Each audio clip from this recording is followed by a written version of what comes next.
Pemerintah tidak boleh hanya sekedar mengikuti orkestrasi oligarki dan global driver. Ini juga sudah tampak kelihatan.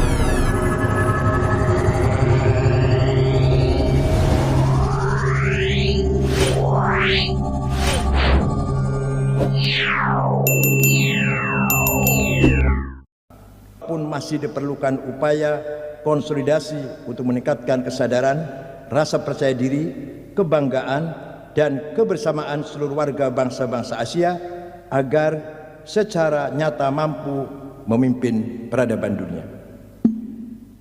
Strategisitas Indonesia sebagai negara di benua Asia yang berlimpah sumber daya alam, memiliki keragaman budaya, memiliki keluhuran budi pekerti dan kehidupan beragama yang damai, memiliki keanekaragaman hayati yang luar biasa, serta sebagai negara demokrasi yang memiliki jumlah penduduk muslim terbesar di dunia dan berada pada posisi titik silang dunia, harus dijaga dan diperkuat keberadaannya. Peranan Indonesia dalam menjaga stabilitas Asia dan menjaga perdamaian dan peradaban dunia harus ditingkatkan.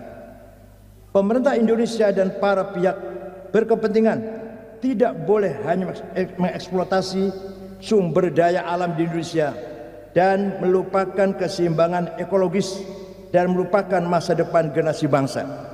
Kemitraan strategis yang dibangun oleh pemerintah dengan para pihak tidak boleh menciptakan ketergantungan yang berkepanjangan dan merugikan, serta tidak boleh membuka peluang bagi terciptanya neokolonisasi.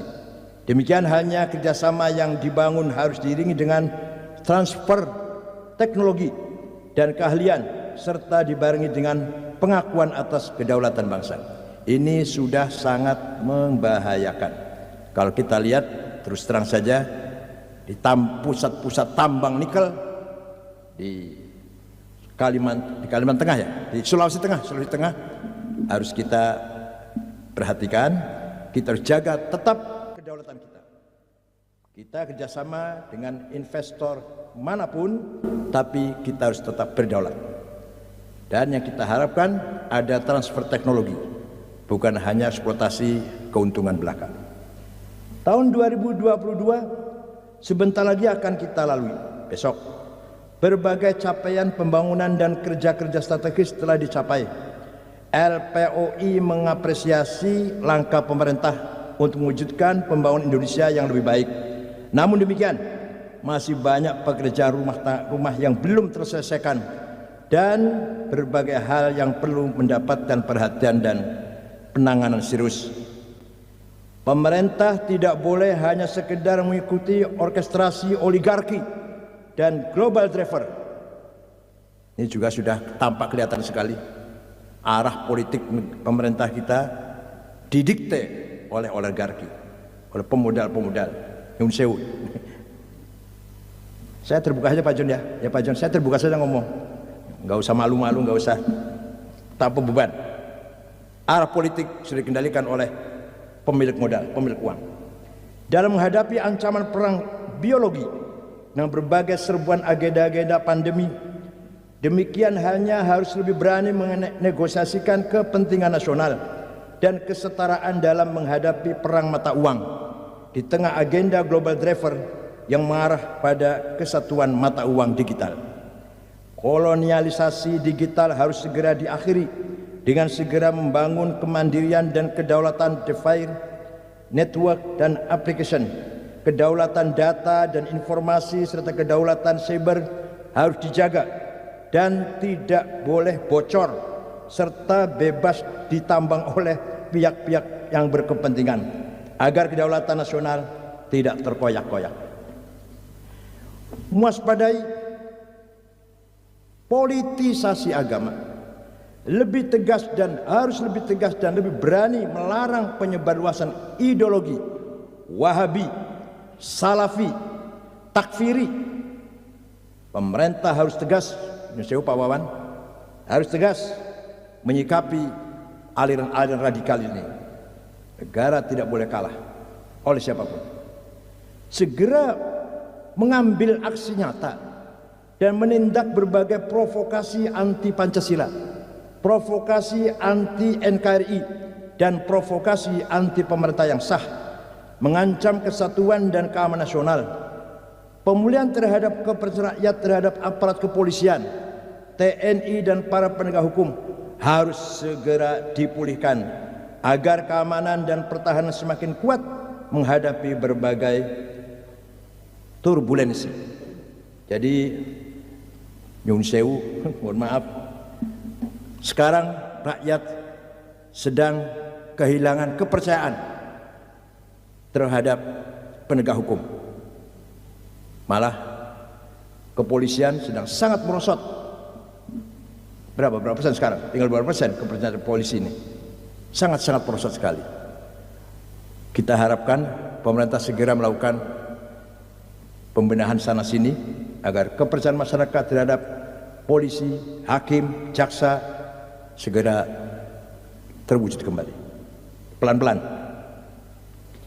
Tidak boleh ada lagi penyelenggara negara yang malah gunakan kekuasaannya untuk kepentingan pribadi dan membangun eksistensi apalagi hanya demi sebuah posisi.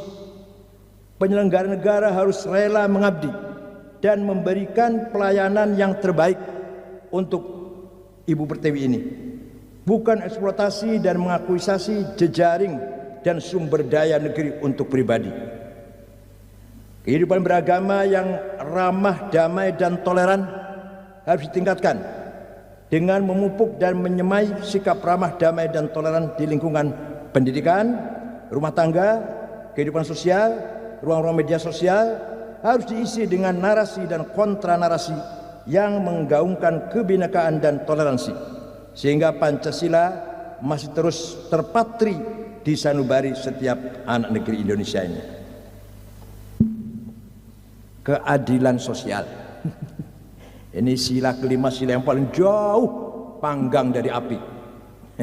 Yang paling jauh panggang dari api itu apa istilahnya itu? Jauh banget. Sila-sila 4 lumayan. Ketuhanan, persatuan, kemanusiaan, demokrasi, lumayan Pak Wawan. Sila yang kelima yang semakin jauh, bahkan semakin jauh. Keadilan sosial bagi seluruh rakyat Indonesia harus segera diwujudkan. Rakyat harus mendapatkan hak yang sama dalam segala hal dan tidak boleh dikalahkan oleh kepentingan oligarki.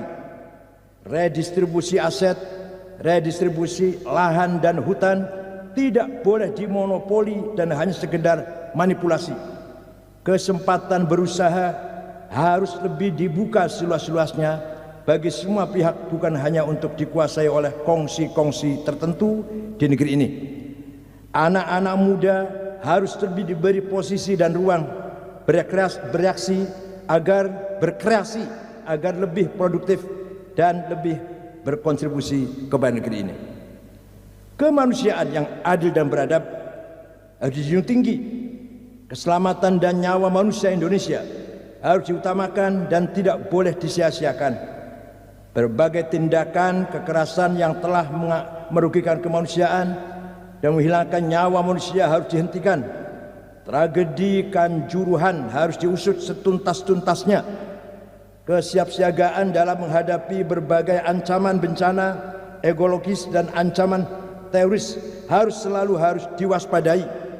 Pemerintah tidak boleh lengah dalam menghadapi berbagai tantangan dan gangguan yang mungkin akan terjadi.